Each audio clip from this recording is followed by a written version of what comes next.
ఆవకాయ మన అందరిది, గోంగూర పచ్చడి మనదేలే. ఆవకాయ మన అందరిది, గోంగూర పచ్చడి మనదేలే.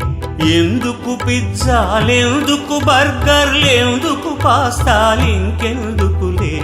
ఎందుకు పిజ్జాలెందుకు బర్గర్లెందుకు పాస్తాలింకెందుకులే. ఆవకాయ మన అందరిది, గోంగూర పచ్చడి మనదేలే.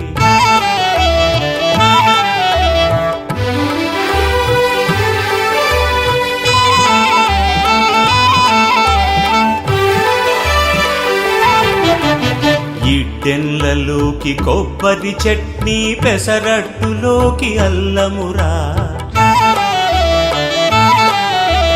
ఇడ్డెన్లలోకి కొబ్బరి చట్నీ, పెసరట్టులో